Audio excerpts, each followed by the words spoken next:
The corner office smelled of expensive espresso and cold ambition. Janet sat in the guest chair, her back straight, her hands folded calmly in her lap over a small cardboard box. Across the glass desk, Charles whispered something to Jennifer that made her cover a cruel giggle.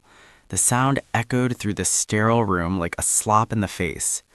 Charles adjusted his silk tie, refusing to make eye contact. "The termination of your employment is effective immediately, Janet. We've decided to go in a direction that better reflects our luxury aesthetic." Jennifer smiled, smoothing the front of her designer dress. Charles looked almost bored, tapping his pen on the termination papers like this was just another Tuesday. Jennifer squeezed Charles's arm, her eyes darting judgmentally to Janet's scuffed heels, the sensible shoes Janet had worn every day for 5 years while secretly building the fortune that paid Charles's salary. Smash that like button and subscribe so you don't miss karma stories like this. And tell me in the comments, are you watching from New York, California, Florida, or Ohio? I'm always curious where my audience is from. The air in the conference room was always too cold, recycled and sterile, much like the apologies Charles was currently offering. 20 minutes earlier, Janet had been summoned via a calendar invite that simply read Performance Update. But the moment she stepped onto the plush gray carpet of the executive suite, she knew update was a polite euphemism for something far more permanent. Charles Stewart sat behind his mahogany desk like a king on a throne, his fingers steepled together, displaying a watch that cost more than most people's annual rent. Leaning against the wall to his right was Jennifer Killian, a junior associate who had only been with the firm for 6 months. Jennifer was scrolling on her phone, barely suppressing a smile, her bright red lipstick perfectly matched to the soles of her designer heels. "Sit, Janet," Charles said, not gesturing to a chair but simply commanding the space. Janet sat. She kept her posture perfect, her hands folded over the notebook she had brought to take notes. She didn't need notes for this. "We're making some changes," Charles began, skipping the pleasantries. He liked the sound of his own voice, especially when it was delivering bad news. It gave him a sense of gravity he mistook for leadership. "The firm is pivoting. We're attracting a higher tier of clientele now, high net worth individuals, people who appreciate refinement." He let the word hang in the air, his eyes drifting critically over Janet's outfit. It was a simple navy dress, well worn but clean, paired with a cardigan that had seen better days. It was practical, it was sensible, and to Charles, it was offensive. "Janet, look," he sighed, leaning forward as if taking her into his confidence. "You're a hard worker, no one is disputing that. Your spreadsheets are accurate, your filing is impeccable, but front-facing business isn't just about the work, it's about the vibe." He made a vague hand gesture that encompassed her entire existence. "Honestly, you just don't fit the luxury brand image we are cultivating. It's a bit bargain bin, isn't it?" Jennifer let out a short, sharp laugh from the corner, quickly turning it into a cough when Janet glanced her way. "I'm sorry?" Janet asked, her voice steady, betraying none of the shock Charles was hoping to elicit. "The clothes, Janet, the whole presentation," Charles said, his tone shifting from professional to pitying. "It sends the wrong message to our investors. When they walk in and see you at the front desk, they don't see success, they see struggle." He grimaced as if the word tasted sour. "We need someone who looks like they belong in the tax bracket we represent, someone who understands that appearance is currency." He gestured toward Jennifer, who straightened up, preening under the attention. "Jennifer here gets it. She invests in herself. She projects the kind of youthful, affluent energy that tells our clients, we are the future. That's the upgrade we need." Janet looked at Jennifer. She saw the flashy logo on Jennifer's handbag, the heavy layer of foundation, the nervous energy of someone trying too hard to impress a boss who viewed her as decoration. Janet knew for a fact that Jennifer's work was riddled with errors and that she spent half the day browsing social media. But in Charles's world, competence was secondary to the correct label on a blazer. "So I'm being fired because of my wardrobe?" Janet asked, her expression unreadable. "Let's call it a cultural misalignment," Charles corrected with a smirk. He opened a drawer and pulled out a thick envelope. Look, I know this is probably hard for you. I know things are tight. He lowered his voice to a whisper, feigning sympathy. I've seen you bringing those packed lunches. Tupperware leftovers? It's charming in a way, but it screams poverty, Janet. And frankly, it's embarrassing the firm. He slid the separation agreement across the desk. The paper made a harsh scraping sound against the polished wood. I'm doing you a favor, really, Charles continued, leaning back in his leather chair, the leather creaking under his weight. You'll be happier somewhere simpler, somewhere you don't have to pretend. Maybe a library or back office data entry where clients don't actually have to look at you. He picked up a gold pen, twirling it between his fingers. I've authorized a 2-week severance. It should help you get back on your feet. Maybe buy something from this decade. Consider it a parting gift. Jennifer stepped forward then, placing a file on Charles's desk, making sure her manicured hand lingered near his. The security guard is already waiting by the elevators, Charles. I told him we'd need an escort to ensure company property remains secure. Good thinking, Jen. Charles beamed at her, then turned his cold, pitiable gaze back to Janet. We can't be too careful. Desperate people do desperate things, right, Janet? Janet looked at the papers. She looked at the man who thought a 2-week severance was an act of benevolence. She looked at the woman who thought replacing her was a victory. The insults about her struggle and her poverty hung in the recycled air, heavy and suffocating. Charles was waiting for her to cry. He was waiting for her to beg, to explain about rent or medical bills, to give him the satisfaction of seeing her break so he could feel benevolent in his rejection. But Janet didn't break. She didn't even blink. She simply reached into her bargain bin cardigan pocket, pulled out her own pen, a simple, functional black ballpoint, and uncapped it. She wasn't going to tell him that her packed lunches were prepared by a private chef, or that the old dress was vintage designer silk. She wasn't going to tell him anything. Is that all, Charles? She asked quietly. That's all, Charles scoffed, disappointed by her lack of drama. Just sign and Jennifer will walk you out. Try not to make a scene in the lobby.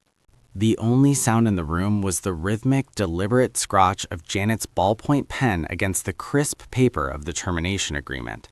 It was a steady sound, unhurried and precise, lacking the frantic scribbling of a woman terrified of losing her livelihood. Charles watched her hand, his brow furrowing slightly. He had fired people before, dozens of them. He knew the script. This was the part where the tears usually started, or the trembling pleas for a second chance. He was prepared for the "I have kids" speech, or the "I've given this company my life" monologue. He had a rebuttal ready for all of them, a practiced sigh and a rehearsed line about market forces. But Janet offered him nothing. She simply turned the page, read the clause about the non-disparagement agreement, and signed her initials at the bottom. Her silence was heavy, a physical weight that seemed to suck the air out of the room. To Charles, it felt disrespectful. It felt like she wasn't taking his authority seriously. If she didn't beg, how could he fully enjoy the benevolence of granting her that pitiful 2-week severance? You're taking this surprisingly well, Charles said, his voice loud in the quiet room. He leaned forward, bracing his elbows on the mahogany desk, trying to invade her personal space. Most people in your financial situation would be distraught. I hope you understand the gravity of this, Janet. The job market isn't exactly kind to people with your specific lack of qualifications. Janet paused for a fraction of a second, the pen hovering over the final signature line. She lifted her eyes, locking gazes with him. Her face was a mask of cool indifference, void of the panic he so desperately wanted to see. Then she looked back down and signed her full name. The lack of reaction made Charles's skin prickle. He looked at Jennifer for backup, a silent demand for her to fill the void Janet was leaving. Jennifer took the cue, stepping closer to Charles's desk, her heels clicking aggressively on the floor. She rested a hip against the edge of Charles's desk, creating a visual barrier between the boss and the ex-employee. She looked down at Janet with a smirk that was equal parts amusement and disdain, like a queen observing a peasant. Don't worry, Charles, Jennifer purred, her voice dropping to a stage whisper that was clearly meant to be heard. Once she's gone, we can finally do something about that corner. The feng shui is atrocious. I cast a critical eye over Janet's shoulder, looking through the glass walls towards the desk Janet had occupied for years. I'm thinking we gut it completely. Get rid of that depressing beige vibe. I saw this incredible ergonomic chair in Italian leather that would look divine in there. And maybe some actual art. Something that doesn't look like it came from a garage sale. Charles chuckled, the tension in his shoulders easing slightly at Jennifer's cruelty.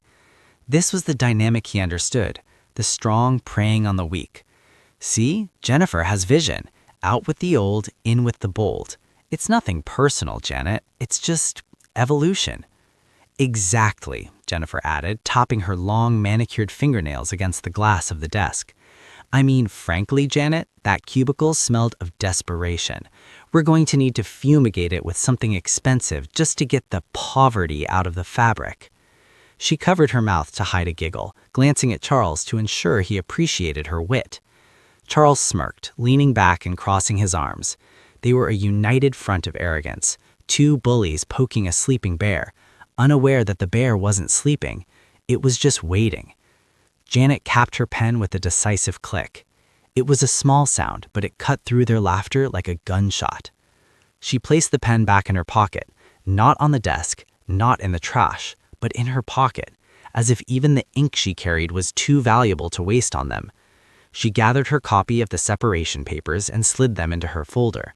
Her movements were fluid, graceful, and utterly calm. She stood up. Charles blinked, momentarily thrown off by her height. When she was sitting, he could loom over her. Standing, Janet possessed a natural stature that seemed to fill the room. She smoothed the front of her cardigan, brushing away an imaginary speck of dust. "Are you not going to say anything?" Charles blurted out, his frustration finally boiling over.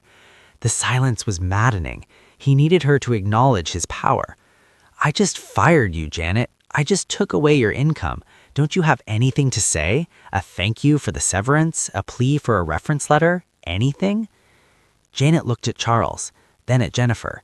She looked at the expensive watch on Charles's wrist and the cheap ambition in Jennifer's eyes. For a moment, she considered telling them. She considered explaining that the bargain bin cardigan was a rare cashmere blend from a boutique in Milan, or that the struggle they mocked was actually the quiet discipline of a woman who didn't need to shout about her wealth to know she had it. She considered telling Charles that the building they were standing in, the very mahogany desk he was leaning on, was technically her property, held in a trust he had never bothered to research. But she didn't. Words were currency, and Charles Stewart was bankrupt. He didn't deserve an explanation. He deserved the lesson that was waiting for him on the curb.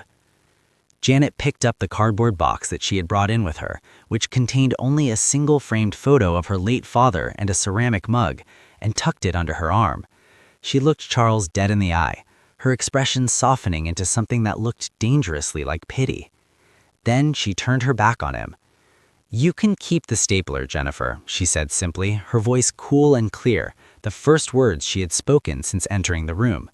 "It seems like you'll need all the help you can get holding things together."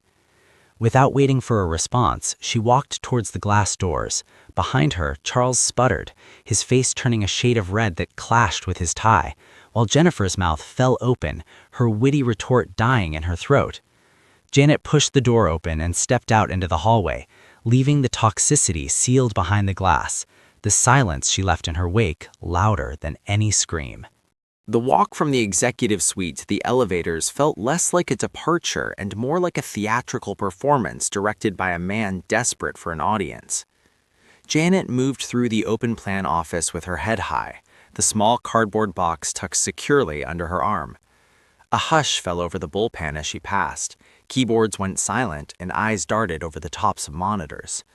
The rumors had likely hit the frantic office messaging channels before Janet had even capped her pen.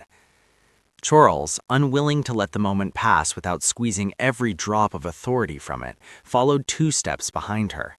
He walked with his chest puffed out, marching like a warden escorting a prisoner to the gates. Jennifer flanked him, clutching her phone as if documenting the event for posterity, her eyes scanning the room to ensure everyone witnessed who was staying and who was going. "Back to work, everyone," Charles announced loudly, though no one had actually stood up. His voice boomed across the rows of gray cubicles. We're just trimming the fat, streamlining operations for the new fiscal quarter. You all know the standards we expect here." He quickened his pace to catch up to Janet as she reached the elevator bank, pressing the call button with aggressive force, as if his finger alone could summon the machinery faster. "I'm walking you all the way out, Janet," Charles said, leaning in close enough that she could smell the stale coffee on his breath. "Standard protocol for terminated employees. Can't have you wandering around stealing staplers or poaching client lists, can we?" Janet didn't look at him. She watched the digital numbers above the elevator doors count down. "I have no interest in your client lists, Charles," she said calmly, her eyes fixed on the illuminated number 4. "And I prefer my own stapler." The elevator dinged, the doors sliding open to reveal a mirrored interior. Janet stepped in, turning to face the doors. To her lack of surprise, Charles and Jennifer stepped in right along with her. The space was suddenly cramped, filled with the clashing scents of Charles's heavy cologne, Jennifer's floral perfume, and the distinct metallic smell of fear that radiated off Charles despite his bravado. As the elevator descended, Charles seemed unable to handle the silence. He rocked back on his heels, checking his reflection in the polished brass railing. "You know, you should really take this as a learning opportunity," he lectured, addressing Janet's reflection rather than looking at her directly. "Maybe in your next job you'll put a little more effort into your personal brand. Appearance is respect, Janet. If you don't respect yourself enough to buy a suit that wasn't made in the 90s, how can you expect a client to respect you with their portfolio?" Jennifer giggled, tapping away on her screen. "I heard Walmart is hiring greeters," she muttered, not quite quiet enough, "though you might need to smile more for that." The doors opened at the lobby level, spilling them out into the cavernous, marble-floored atrium. The security guard, a kindly older man named Marcus, whom Janet had greeted by name every morning for 5 years, looked up from his desk. His smile faltered when he saw Charles looming behind her. "Miss Schmidt?" asked Marcus, standing up, sensing the tension. "Ms. Schmidt is leaving us, Marcus," Charles interrupted, striding forward to intercept any potential sympathy. "Permanently. Please deactivate her badge effective immediately, and if you see her on the premises again, you are to treat it as a trespassing incident. Is that clear?" Marcus looked at Janet, confusion and sadness warring in his eyes. Janet gave him a small, reassuring nod. "It's okay, Marcus. Take care of yourself." "You too, ma'am," Marcus murmured, taking the plastic ID card Charles practically threw at him. Charles placed a hand on the small of Janet's back to usher her toward the revolving doors, a gesture that was meant to look guiding but felt entirely like a shove. Janet stepped away from his touch, her movement sharp enough to make him recoil.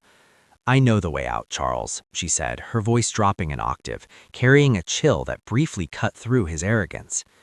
She pushed through the heavy revolving glass doors and stepped out onto the sidewalk. The city noise rushed in. The honking of taxis, the rumble of engines, the chatter of pedestrians.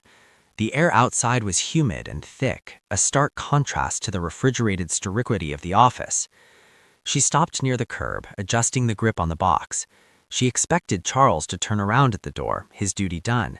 But when she turned, he was standing right there on the concrete next to her, having followed her all the way outside. He shielded his eyes from the sun, looking out of place and irritated by the natural light. Jennifer hovered in the doorway behind him, unwilling to ruin her blowout in the humidity but eager to watch the finale. "Just making sure you're actually gone," Charles sneered as he adjusted his cuffs. He looked up and down the busy street, his lip curling. "So, what's the plan? Waiting for the bus? I think the stop is 3 blocks down. Better start walking before it rains.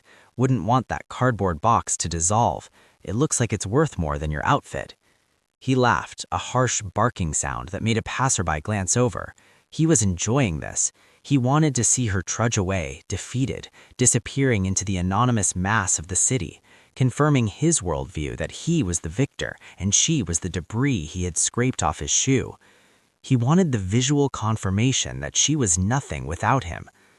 Janet didn't move toward the bus stop. She stood rooted to the spot, her gaze fixed on the flow of traffic, her expression serene. She wasn't looking for a bus, she was waiting for a timeline to align.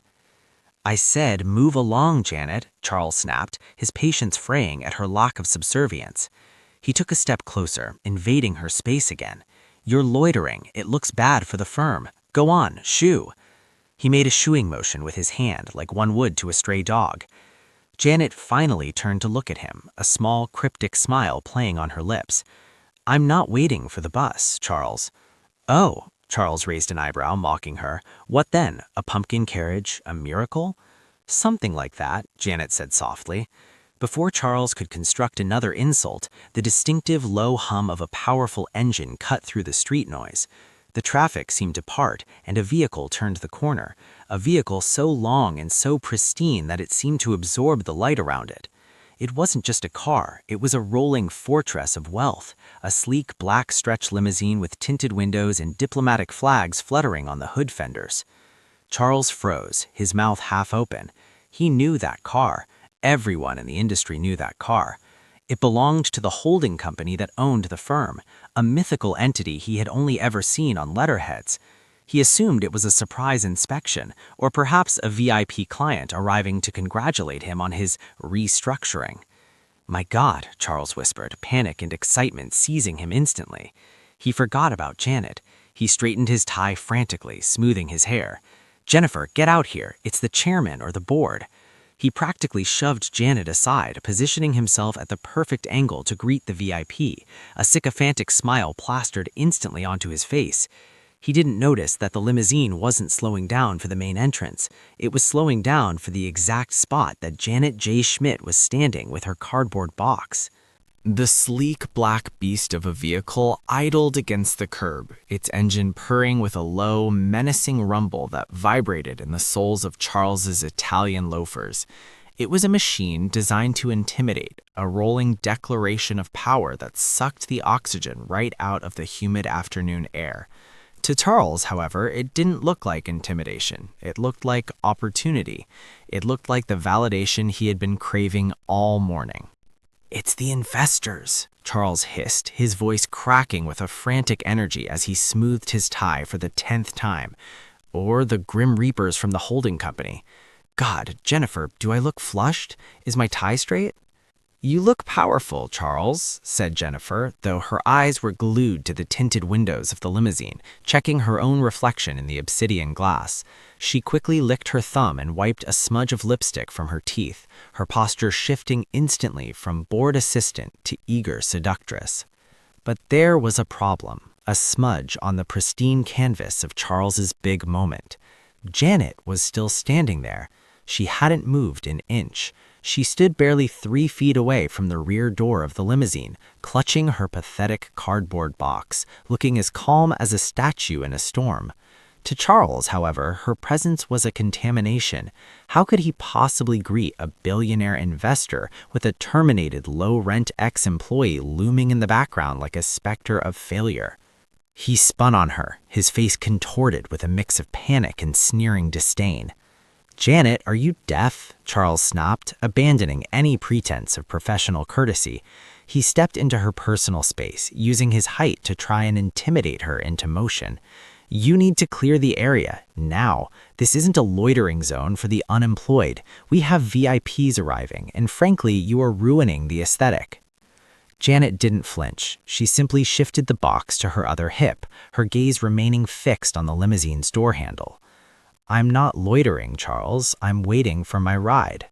Charles let out a harsh, incredulous bark of laughter. The absurdity of it was almost insulting. "Your ride? What, is your mother picking you up in her minivan?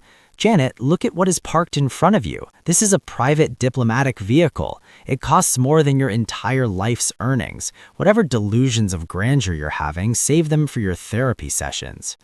He extended his arm, pointing aggressively down the sweltering, trash-strewn sidewalk toward a rusted metal pole in the distance where a crowd of tired commuters was huddled. "How are you going to get home with no job, Janet?" he sneered, his voice dripping with venom. "Because the company Uber account is closed. The public bus stop is that way. See it? That's your reality now. The number 42. It's loud, it smells, and it's cheap. Just like your career prospects."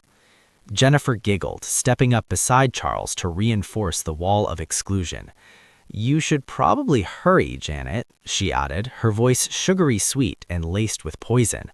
"I think the off-peak fares end at 5. You'll want to save every penny now, won't you? Coupons don't clip themselves. "Go," commanded Charles, snapping his fingers in front of Janet's face as if waking a trance. "Walk away. Don't embarrass yourself by standing next to a car you aren't even allowed to touch. It's pathetic. You're holding on to a world you were never really part of." He turned his back on her, confident that his words had finally found their mark. He faced the limousine, composing his features into a mask of obsequious welcome. He was ready. He was the boss. He was the man who made the hard decisions, the man who trimmed the fat, the man who deserved to ride in cars like this. "Whatever happens next, just nod and agree. If they ask about the firing, we tell them it was a strategic cost-saving measure." "Got it," Jennifer whispered back. They stood there, the king and queen of the sidewalk, waiting for the window to roll down so they could beg for approval. Behind them, Janet finally moved, but she didn't walk toward the bus stop. She didn't hang her head in shame. She simply adjusted her cardigan, took a deep breath of the city air, and took one step forward, not away from the car, but directly toward it. "Charles," Janet said, her voice cutting through the traffic noise, clear and surprisingly authoritative. "What now?" Charles spun around, his patience obliterated. "I told you to get to the bus stop. Are you trying to get security called on you?" "I just wanted to thank you," she said, a faint, unreadable smile playing on her lips. "Thank me?" Charles blinked, thrown off balance. "For what? The severance?" "No," she said softly, "for showing me exactly who you are before I made the decision on who to keep." Charles opened his mouth to retort, to ask what on earth she was babbling about, but the sound of a heavy, mechanical funk interrupted him. It wasn't the sound of a bus kneeling, it was the sound of the limousine's front door unlocking. The spell was broken. Charles whipped his head back toward the car, his heart hammering against his ribs. This was it. The VIP was emerging. He straightened his spine, pushed his chest out, and prepared to shake the hand of a god, completely ignoring the woman with the box who was now standing closer to the car than he was. He didn't notice that she wasn't looking at the bus stop. She was looking at the driver.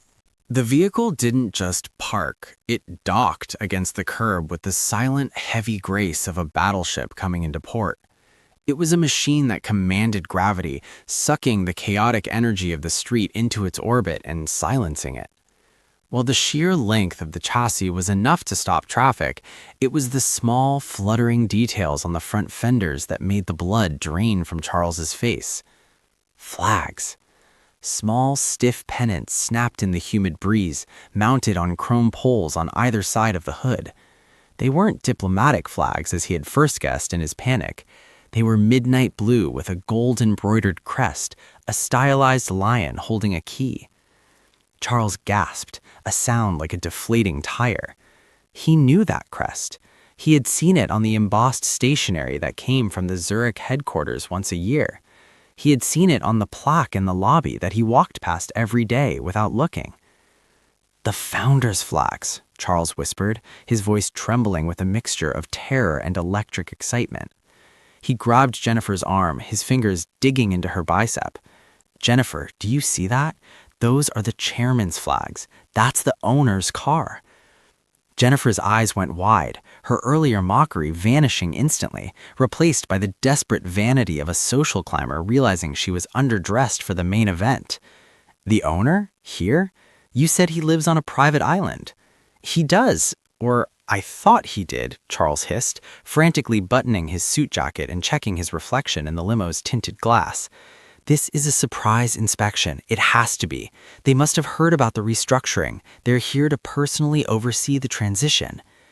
His mind raced, connecting dots that didn't exist, building a monument to his own ego and record time. Of course they were here. He had just fired Janet, the dead weight of the department. This was kismet. The universe was rewarding his decisiveness. The mysterious billionaire owner, a figure shrouded in corporate myth, had likely timed this visit to congratulate the man brave enough to trim the fat. "Stand up straight," Charles commanded Jennifer, his voice a tight wire of anxiety. "And smile. We need to look like the future of this company." He took a step forward, angling his body to block the rear passenger door from the sidewalk, effectively creating a human shield between the incoming VIP and the unsightly reality of the street. But there was still one glaring imperfection in his perfect tableau. Janet. She was still there, standing uncomfortably close to the rear fender, clutching her cardboard box like a piece of driftwood in a sea of luxury. To Charles, she was a stain on the moment. How could he explain her? A disgruntled ex-employee loitering next to the chairman's bumper? It was unprofessional. It was messy. "Janet," Charles hissed out of the side of his mouth, careful not to break his welcoming grin in case the tinted windows were transparent from the inside. "For the love of God, move. The owner of the entire conglomerate is in that car. Do you want to be arrested for harassment? Get to the bus stop." He jerked his head violently toward the end of the block, his eyes bulging with silent threats. He needed her gone. He needed the frame to be clear. Just him, the dynamic young executive, and his stylish assistant, ready to ascend to the next level of power. Janet was a ghost of the past, a reminder of the bargain bin mediocrity he was trying to exercise. "If he sees you standing there with that box, he'll think we're running a charity, not a hedge fund," Jennifer whispered venomously over Charles's shoulder. "Go away, Janet. You're ruining the shot." But Janet didn't move. She didn't even look at them. She was staring at the dark glass of the rear window with an expression that Charles couldn't quite place. It wasn't fear. It wasn't awe. It looked almost like patience. "He's not going to see me as a charity case, Charles," Janet said, her voice calm and level, barely audible over the hum of the idling engine. "You are delusional," Charles snapped, losing his composure for a split second. "You are a fired secretary with $40 in your bank account. That man in there is a billionaire. We are not the same species. Now move."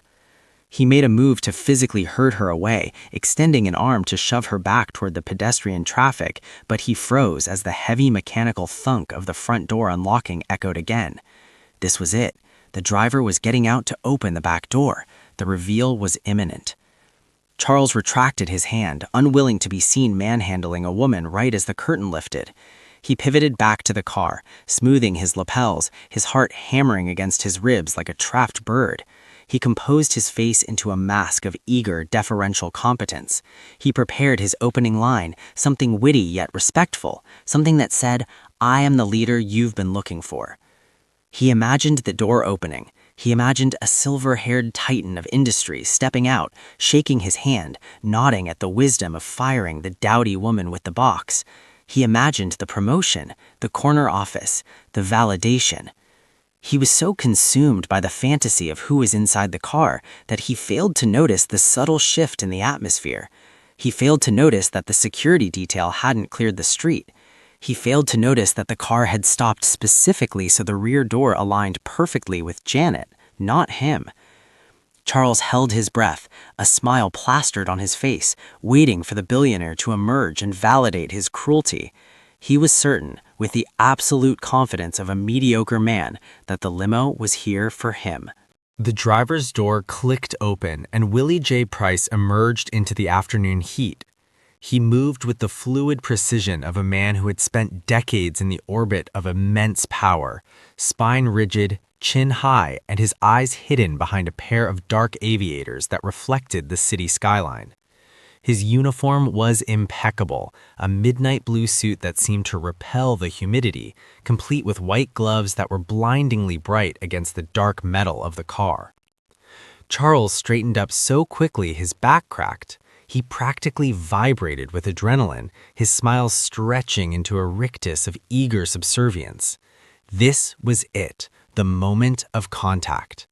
He took a confident step forward, his hand already extending into the empty air, ready to grasp the hand of destiny. "Good afternoon," Charles projected, pitching his voice to that rich, sycophantic baritone he reserved for quarterly reviews. "I'm Charles Stewart, Director of Operations. We are honored by the chairman's visit. If you'll just let me guide you to—" He trailed off. Willie J. Price did not slow down. He did not take Charles's hand. He did not even blink in Charles's direction. To the chauffeur, the Director of Operations was apparently no more than a fire hydrant or a parking meter, an inanimate object to be navigated around. Willie ghosted past Charles with a smooth, efficient stride, the wind of his passing ruffling the silk tie Charles had spent all morning adjusting. Charles's hand was left grasping nothing but humid air.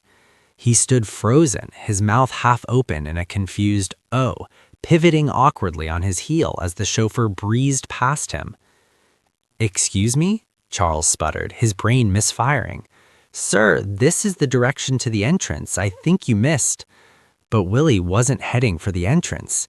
He stopped abruptly, clicking his heels softly as he came to a halt directly in front of the woman holding the cardboard box. The silence on the sidewalk was total. A taxi honked in the distance, but in that small circle of concrete, the world seemed to hold its breath. Jennifer let out a strange, strangled squeak, her phone lowering slowly to her side. Willie removed his sunglasses with a practiced motion, revealing eyes that crinkled with genuine warmth and deep, abiding respect. The stone-faced professional melted away, replaced by the look of a trusted confidant greeting an old friend. He ignored the skyscrapers, he ignored the gawking pedestrians, and he most certainly ignored Charles. "Good afternoon, Miss Schmidt," Willie said. His voice was deep and resonant, carrying a tone of deference that Charles had never heard directed at anyone, let alone a woman he had just terminated for being too poor. Janet smiled, and for the first time that day, her shoulders relaxed. "Hello, Willie. I hope the traffic wasn't too terrible coming from the airfield." "Smooth sailing, ma'am," Willie replied, a gentle smile touching his lips. He reached out with his gloved hands, not to shoo her away, not to hand her a citation for loitering, but to take the battered cardboard box from her arms. He handled the cheap box with its single mug and framed photo as if it were a crate of gold bullion. "Allow me to take that for you. I've already secured your luggage in the trunk." Charles felt like the pavement was dissolving under his feet. The cognitive dissonance was making him dizzy. Why was the driver of a billionaire's car taking a box of office junk from his fired secretary? "Wait," Charles croaked, stepping forward, his voice thin and desperate. "Hold on, you know her?" Willie didn't even turn his head. He simply shifted his stance, placing his body subtly between Charles and Janet, a human shield of tailored wool. He focused entirely on Janet, ignoring the skyscrapers. He ignored the gawking pedestrians, and he most certainly ignored Charles. "Everything is prepared for the transition meeting, ma'am. We should get going. The board is waiting for you." The words hung in the air, heavy and impossible. The board is waiting for you. Not for Charles, not for the director of operations, for Janet, for the woman in the cardigan. "The board?" Jennifer whispered, clutching her designer bag as if it could protect her from the reality unfolding before her.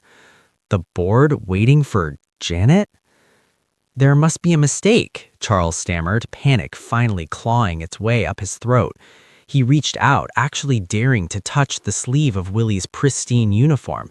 "Sir, look, I think you're confused. This is Janet Schmidt. She's a former employee. She was just terminated for cause. She's nobody. She takes the bus." Willie stopped moving. He turned his head slowly, looking down at Charles's hand on his sleeve until Charles snatched it back as if burned. When Willie finally met Charles's eyes, the warmth was gone, replaced by a glacial stare that could freeze hell over. "I am never confused, Mr. Stewart, and I would advise you to step back. You are crowding the majority shareholder." Charles stopped breathing. The word shareholder echoed in his skull, bouncing off the sides of his empty ego. He looked at Janet, really looked at her.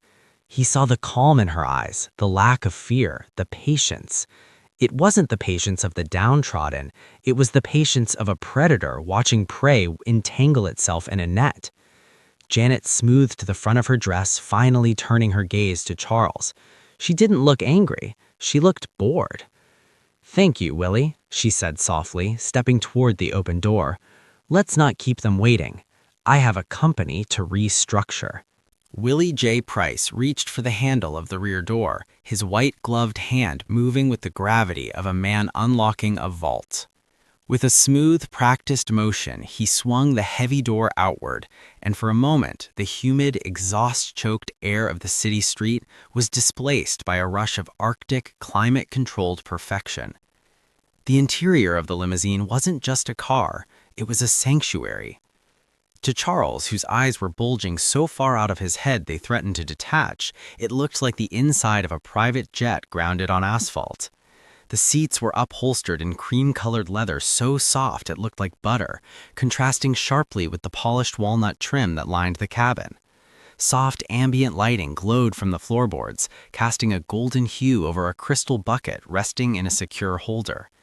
Inside the bucket, glistening with condensation, sat a bottle of vintage champagne, the kind Charles had only ever seen on menus of restaurants he couldn't afford to enter.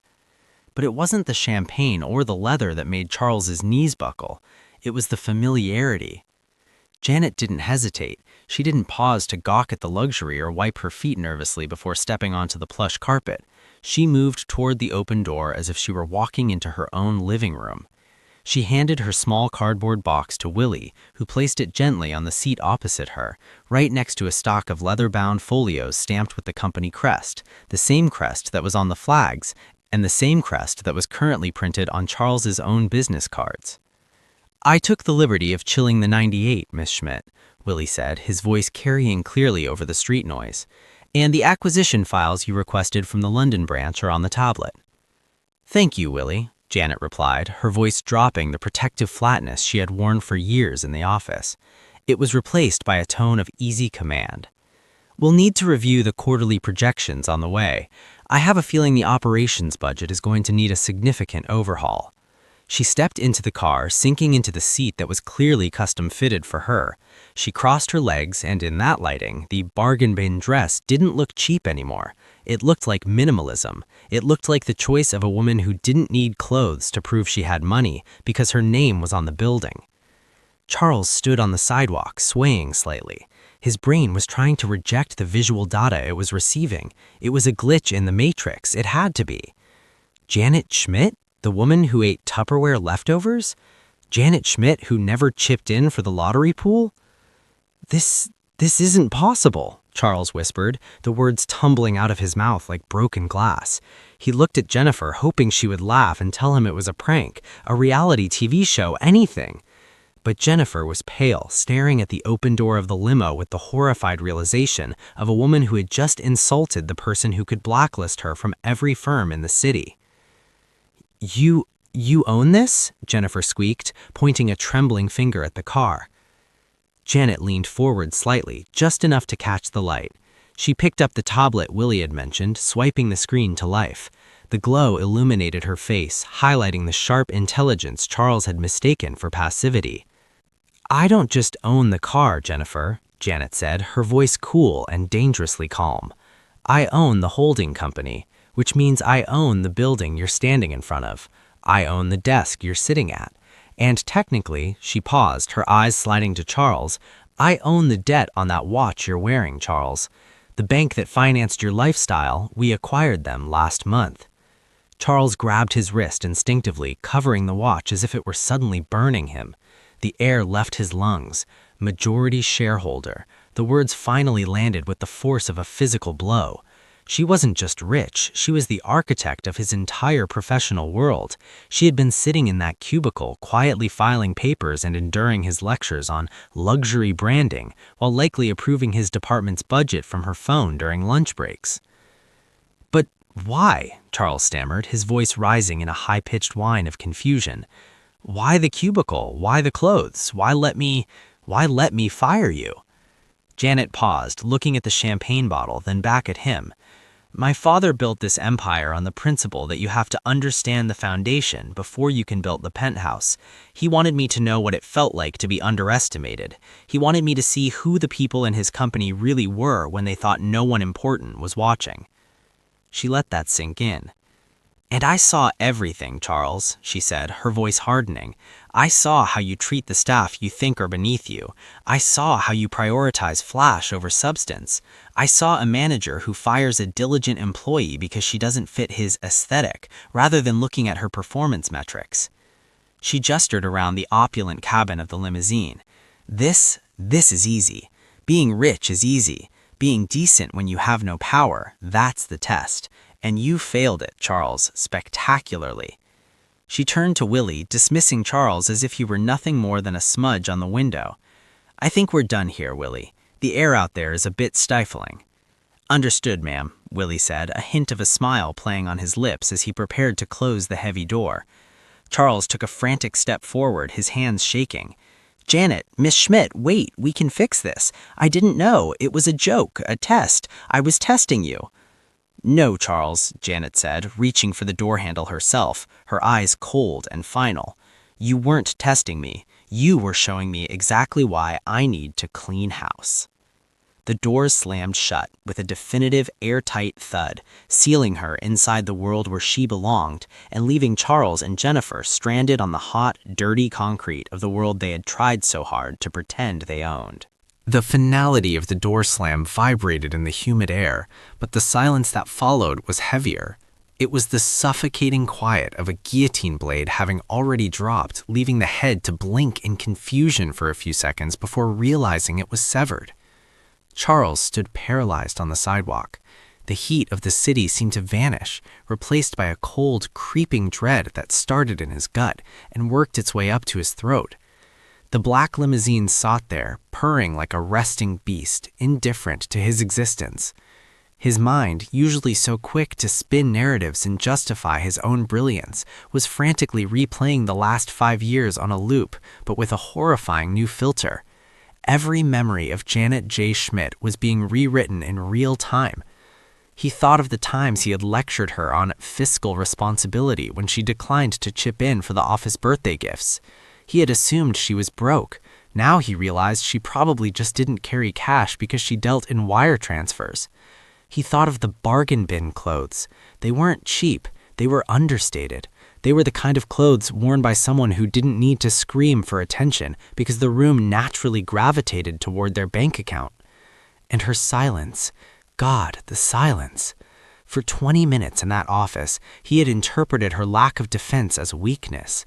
He had thought she was cowed, beaten down by his superior intellect and the weight of his authority. He had preened in front of Jennifer, showing off how easily he could dismantle a lesser employee. But she hadn't been silent because she was afraid. She had been silent because she was watching. She had been taking notes, not on paper, but in her mind. She was assessing him. She was measuring his character against the standards of the company her family built, and he had been failing the test with every arrogant word that fell out of his mouth. He hadn't been firing a subordinate. He had been auditioning for his own termination, and he delivered the performance of a lifetime. She played us, Jennifer whispered, her voice trembling. She looked like she was going to be sick. Charles, she heard everything. The fumigation comment, the garage sale joke, she heard it all. I know, Charles choked out. The realization was physically painful. She let us do it. She gave us the rope. He looked at the tinted window, desperate for one last chance to rewrite the ending. He couldn't let it end like this. He couldn't be the man who fired the billionaire owner. He needed to explain. He needed to recontextualize. It was a misunderstanding, a motivational tactic gone wrong.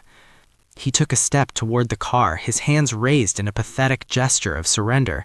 Miss Schmidt, please. As if summoned by his desperation, the rear window began to lower. It didn't zip down, it glided, smooth and silent, revealing Janet's face one last time. She was already looking at a spreadsheet on her tablet, a glass of champagne now resting in her hand. She didn't look angry, she looked completely moved on. Charles lunged forward, grasping the top of the doorframe, his knuckles white. Janet, Miss Schmidt, you have to understand. I didn't know. If I had known who you were, if I had known you were the shareholder. He stammered, the words tripping over each other in a rush of panic. I treated you like an employee. I was just trying to do my job. You can't hold that against me. I didn't know. It was the only defense he had, ignorance. He was pleading guilty to stupidity to avoid the charge of cruelty. Janet slowly turned her head. She lowered the tablet.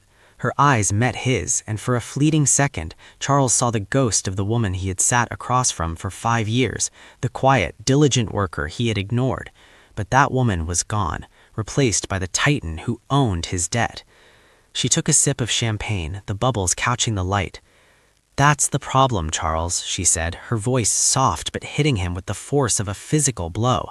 "You judged me based on what you thought I was worth to you. You treated me with contempt because you thought I had no power." "But I didn't know," Charles cried again, tears of frustration stinging his eyes. "You never told me. You let me believe you were poor." Janet's expression didn't change. She didn't blink. She simply delivered the verdict that would haunt him for the rest of his career. "You never asked," she said. It was simple. It was devastating. It cut through every excuse he had constructed. He had never asked her about her life. He had never asked her about her background. He had never asked her a single question that didn't pertain to filing or coffee. He had assumed everything about her based on her cardigan and her silence, and his assumption had cost him everything. Charles opened his mouth, but no sound came out. There was nothing left to say. Janet turned back to her tablet. She tapped the screen, dismissing him as easily as closing a browser tab. "Drive, Willie." "Yes, ma'am," came the deep voice from the front. The window glided up, sealing Charles out forever. He pulled his hands back just before the glass clicked into place, leaving him staring at his own distorted reflection once more. The engine revved, a low growl of power, and a limousine pulled away from the curb, merging seamlessly into the traffic, leaving Charles and Jennifer standing in a cloud of exhaust and regret, two people who had just learned the most expensive lesson of their lives. The tinted window slid shut with a finality that felt less like a mechanical closure and more like the lid of a coffin snapping into place. For a heartbeat, Charles caught his own reflection in the obsidian glass, pale, sweating, and wide-eyed, before the image was pulled away. The limousine didn't screech or roar, it simply surged forward with the unstoppable momentum of a tsunami, the midnight blue flags on the fenders snapping crisply in the wind as if waving a sarcastic goodbye. Charles watched the taillights recede into the chaotic tapestry of city traffic. The license plate, which he had never bothered to look at before, seemed to burn into his retinas. It was a vanity plate, simple and terrifying. FNDR1. Founder 1. He stood frozen on the sidewalk, his arms still half raised in that pathetic, pleading gesture, grasping at air where the door handle had been moments ago. The humidity of the afternoon crashed back down on him, heavy and suffocating, instantly drenching his dress shirt in a cold sweat.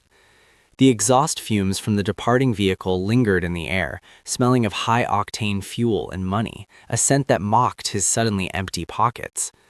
Beside him, Jennifer let out a sound that was half whimper, half gasp. She dropped her phone. It clattered onto the concrete, the screen cracking, a spiderweb fracture that mirrored exactly what had just happened to their lives. She didn't bend down to pick it up. She just stared at the empty space where the limousine had been. She's going to headquarters," Jennifer whispered, her voice sounding thin and brittle, stripped of all its earlier venom. "Charles, she's going to the board meeting." "I know," Charles croaked. His throat felt like he had swallowed sand. "She's going to look at the personnel files," Jennifer continued, the panic rising in her chest like bile.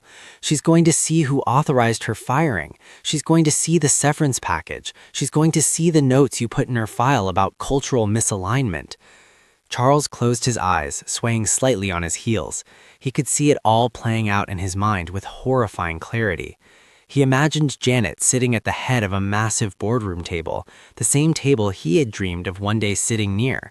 He imagined her projecting his termination report onto a screen, the words bargain bin and poor aesthetic hovering there for the entire board of directors to read.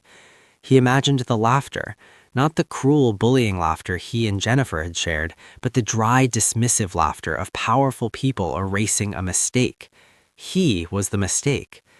"We just fired the owner," Charles said, the words tasting like ash in his mouth. "We looked the woman who signs our paychecks in the eye, called her a peasant, and told her to get out of her own building." He turned slowly to look at the glass skyscraper rising behind him. 10 minutes ago, it had been his kingdom. It had been the fortress where he held court, deciding who mattered and who didn't. Now, the sun reflecting off the windows looked harsh and judgmental. The building wasn't his fortress anymore. It was a monolith that had just locked him out. What do we do? Jennifer asked, grabbing his arm. Her grip was painful, her nails digging in, desperate for him to fix it, just as she had been desperate for him to validate her cruelty earlier. Charles, you have to do something. Call someone. Tell them it was a misunderstanding. Tell them we were hazing her. It's a corporate tradition. Charles looked down at her, seeing the smudge of lipstick on her teeth and the terror in her eyes. He realized with a jolt of nausea that she was exactly what Janet had seen, a superficial, cruel person clinging to power she didn't earn. And he was worse. He was her mentor.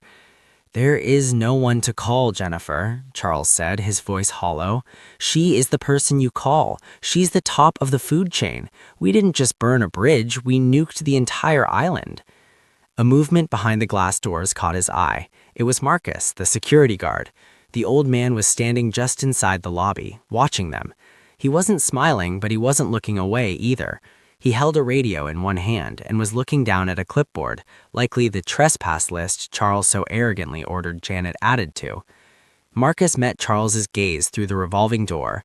Slowly, deliberately, Marcus reached up and tapped his earpiece, then turned his back on them, effectively standing guard against the former director of operations. The message was clear. Do not re-enter. We can't go back in, Charles realized, a fresh wave of horror washing over him. My keys, my laptop, my stapler. I don't care about your stapler, Jennifer shrieked, finally losing it. Passers-by turned to stare, but the judgment of strangers was nothing compared to the judgment of the payroll department. I'm blacklisted, aren't I? If she owns the holding company, she owns everything. The banks, the investment firms, the insurers. I'll never work in this city again. She buried her face in her hands, her shoulders shaking. I laughed at her shoes. Oh God, I laughed at her shoes. Charles didn't comfort her. He couldn't. He was too busy staring down the street, past the spot where the limousine had vanished, towards the rusted metal pole jutting out of the sidewalk 3 blocks away. The heat was oppressive now. His suit jacket, the one he wore like armor, felt like a lead weight. He looked at his watch, the watch he now owned the debt on, and realized with a dark, twisting irony that it was 5:05 p.m. The off-peak fares had just ended. Come on, Charles muttered, the fight completely drained out of him. Where? Jennifer sobbed, looking up, her mascara running in dark streaks down her face. Back inside to beg? No, Charles said, unbuttoning his suit jacket and letting it hang open, all pretenses of the luxury aesthetic gone. He pointed a trembling finger down the street, echoing the exact gesture he had made to Janet only moments ago. The public bus stop is that way, he said, his voice breaking. Like you said, we need to save every penny now. He turned and began to walk. It wasn't a power walk, it wasn't a strut. It was the heavy, shuffling trudge of a man carrying the crushing weight of his own hubris. Jennifer hesitated for a moment, looking one last time at the gleaming tower of glass that was no longer her home, before scurrying after him, her designer heels clicking unevenly on the dirty concrete. They walked towards the bus stop in silence, 2 small figures disappearing into the anonymous mass of the city, while high above them in the penthouse suite of the building they left behind, a printer began to whir, spitting out the final paperwork for 2 vacancies in the operations department.